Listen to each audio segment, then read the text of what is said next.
Bonjour à toutes et à tous, Bolani, j'espère que vous allez bien. Bienvenue sur ma chaîne. Aujourd'hui, nous allons coudre ensemble ce joli sac à volant qui dispose également de jolis coins. Je vous en dis pas plus et je vous souhaite bonne couture. Mhm. Pour confectionner ce sac, vous aurez besoin pour la partie extérieure de 2 pièces pour le volant, 2 pièces pour le corps du sac. Et pour la partie intérieure, la partie doublure, pour le haut, il faudra 2 pièces et pour le bas, également 2 pièces. Quant aux fournitures, il faudra une sangle et un fermoir. Moi, j'ai opté pour 2 aimants. On va commencer par la réalisation des volants. Et donc, dans un premier temps, on prend les 2 pièces qui vont nous permettre de les réaliser. Et on plie les extrémités endroit contre endroit. Puis, on va piquer à 1 cm du bord.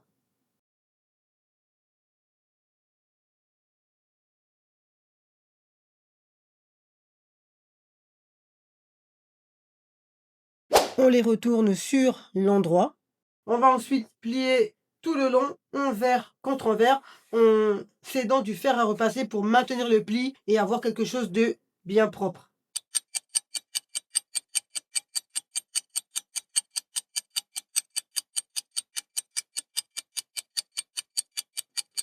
Pour continuer, on va tracer des repères le long de chaque pièce.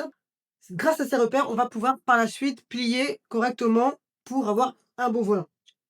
Donc moi, je trace mon premier repère à 4 cm et tous les autres repères seront espacés également de 4 cm.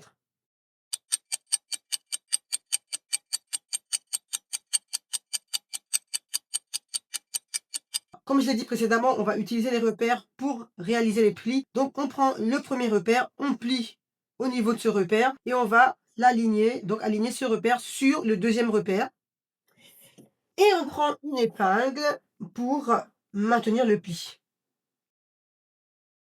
On fait la même chose sur le troisième repère, donc on le plie au niveau du troisième repère et on va placer, aligner ce troisième repère sur le deuxième repère. On place également une épingle pour maintenir le tout. Donc on a nos 2 épingles qui sont l'une en face de l'autre. Et on fait la même chose avec les 3 autres repères. On prend le premier repère, on plie au niveau de ce repère, on le place, on l'aligne sur le deuxième repère. On place une épingle pour maintenir. Le troisième repère, on le plie au niveau de ce repère, on l'aligne sur le deuxième repère et on place une épingle.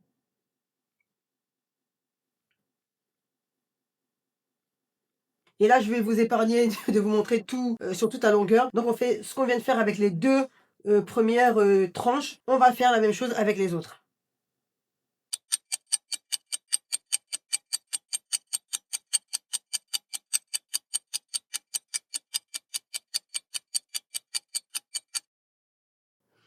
Et voilà qui est fait. On peut aller piquer tout au long à 0,5 cm du bord, sur les 2 éléments, pour maintenir les plis en place.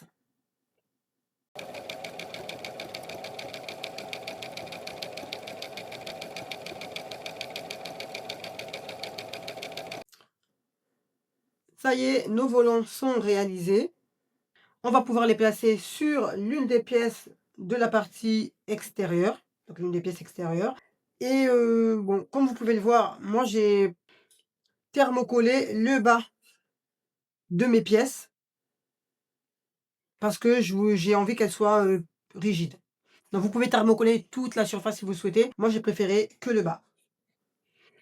Et aussi, voilà, vous faites attention au positionnement de votre pièce, enfin au sens de votre pièce. Ici, moi j'ai la longueur de 45 cm et là, les côtés, c'est les largeurs de 39 cm. Donc avant de placer les volants, on va tracer un repère de chaque côté sur les largeurs. On va le placer à 8,5 cm du bord. Et je place des épingles pour visualiser. On place donc les volants en partant du repère en bas jusqu'en haut. On fait de chaque côté.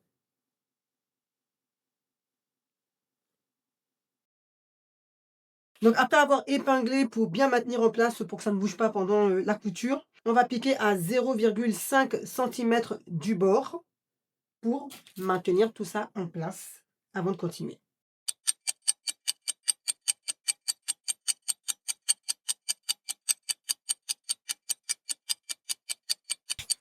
Donc voilà qui est fait. On peut passer à l'assemblage des 2 pièces extérieures, donc on les place endroit contre endroit. On épingle bien les côtés et le bas. Et une fois qu'on aura fini d'épingler tout ça, on va aller piquer le bas donc sur toute la longueur, les côtés, mais attention pour les côtés, on va partir du bord supérieur jusqu'au repère, donc jusqu'à l'endroit où on avait marqué notre repère, qui se trouve être le début, enfin la fin plutôt de notre couture de volant. On a fini d'assembler les 2 pièces endroit contre endroit, donc vous voyez qu'il reste un trou en bas. On va dégarnir les 2 côtés, on va dégarnir les coins pour avoir moins d'épaisseur. Ensuite, on va ramener la couture du bas contre la couture du haut. On va les aligner l'une en face de l'autre et on va replier et placer une épingle pour maintenir.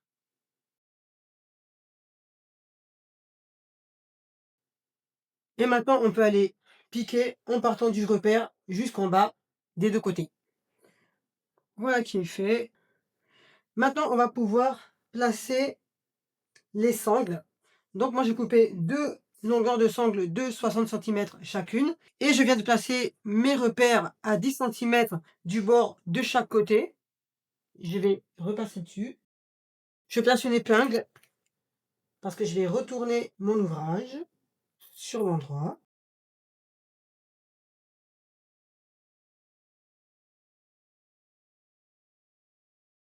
Et on va donc placer nos sangles sur les repères avant d'aller piquer à 0,5 centimètres. Donc ici, les sangles, je les place à l'intérieur de l'ouvrage, on va dire pas vers l'extérieur, vers l'intérieur par rapport au repère.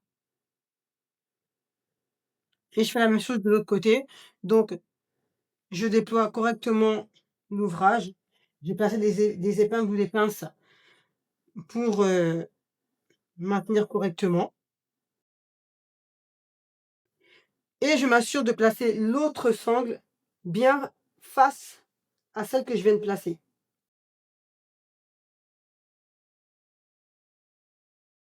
Et on fait attention de ne pas entortiller les sangles quand on les place. On va piquer à 0,5 centimètres sur les 4 extrémités pour maintenir en place. Les sangles sont fixées. On a fini pour l'instant avec la partie extérieure. On va la laisser de côté pour s'occuper de la partie intérieure. Pour commencer avec la partie intérieure, on va assembler chaque pièce du bas avec une pièce du haut. On fait bien évidemment attention au sens du motif, si on a un tissu, un motif. Je vais donc épingler et ensuite j'irai piquer à 1 centimètre du bord. Après avoir assemblé, j'en ai profité pour passer un coup de fer à repasser pour ouvrir mes coutures, mais également bon, aplatir la couture. On peut continuer en assemblant les 2 pièces endroit contre endroit. Donc là, on va faire exactement la même chose qu'on a fait avec la partie intérieure. On va tracer un repère à 8,5 centimètres des 2 côtés en partant du bas. On va aller piquer du haut jusqu'au repère et on va piquer toute la longueur du bas et on ira ensuite former les soufflets comme on a fait tout à l'heure. Voilà qui est fait. J'ai bien maintenu mes coutures ouvertes pendant la couture. Et aussi, ce que j'ai oublié de vous préciser, c'est qu'il fallait laisser une ouverture, soit dans l'un des côtés, soit en bas. Donc, comme vous pouvez le voir, moi, je l'ai laissé en bas. On peut maintenant assembler les 2 éléments ensemble. Et pour ça, on va les insérer l'une dans l'autre, donc vice versa, soit la partie intérieure dans la partie extérieure ou soit la partie extérieure dans la partie intérieure. On peut aller piquer le pourtour, mais moi je vais laisser une ouverture de 7 centimètres environ sur les deux faces. Ces ouvertures vont me permettre par la suite de placer mes aimants. J'ai donc laissé mes petites ouvertures de chaque côté et maintenant je vais retourner mon sac sur l'endroit.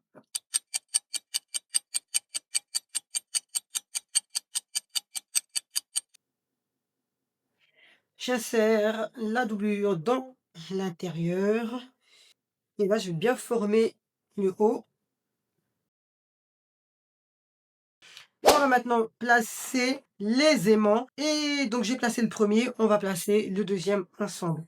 Pour réaliser ce que moi j'appelle le porte-aimant, il faut couper 2 morceaux de tissu et je vous mettrai à l'écran les mesures nécessaires et les mesures de mon aimant. Dans un premier temps, on plie la pièce en deux dans le sens de la longueur et endroit contre endroit et on va piquer à 1 centimètre du bord. Maintenant, je vais retourner le petit morceau sur l'endroit. Ça va être un peu compliqué parce qu'il est tout petit, mais on va y arriver. Après avoir fini de retourner, je vais aller le repasser pour aplatir les coutures et ensuite j'irai insérer l'aimant à l'intérieur. Donc moi je vais retirer le plastique qu'il y a autour parce que j'ai remarqué que quand on le garde, le plastique, l'attractivité est moindre, elle est amoindrie. Moi je viens de repasser, maintenant je vais insérer mon aimant à l'intérieur, ben, si j'arrive à l'attraper, hein, ok, vas-y, ça y est, c'est bon. Je l'insère à l'intérieur en essayant de faire en sorte et en réussissant à faire en sorte qu'il ne se retourne pas. Voilà qui est fait. Je vais tracer une ligne à 2 centimètres du bas.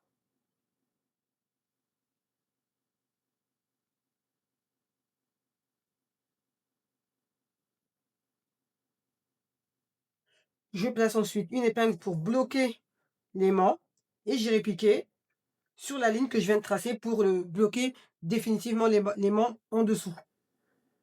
Voilà qui est fait, on peut le placer sur le sac. Donc avant ça, je vais quand même marquer le milieu du morceau de tissu pour le placer correctement, le centrer correctement sur le sac. Et comme j'ai déjà placé le premier aimant, je vais m'assurer qu'ils soient bien l'un en face de l'autre. Et je vais placer une épingle pour être sûr de le placer au bon endroit, ce morceau qui contient l'aimant. Et aussi très important, quand on va le placer, il faut faire attention à ce que le pôle nord et le pôle sud soient bien l'un en face de l'autre. Sinon, il n'y aura pas d'attractivité, ils vont se repousser plus qu'autre chose. Donc non, il faut faire attention vraiment à ce que les aimants s'attirent. J'épingle le porte-aimant sur le bord brut, puis je vais retourner le sac sur l'envers pour piquer à 1 centimètre du bord et refermer également l'ouverture par la même occasion.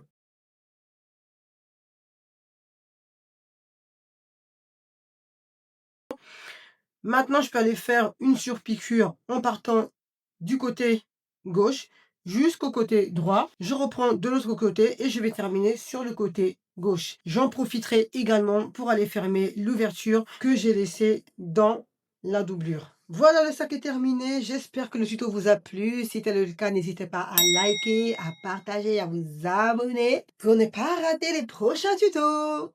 En attendant, si vous voulez aller plus loin dans la création de sacs, téléchargez gratuitement mon e-book Les étapes pour créer un sac en autonomie, même en partant de zéro. Le lien se trouve dans la barre de description.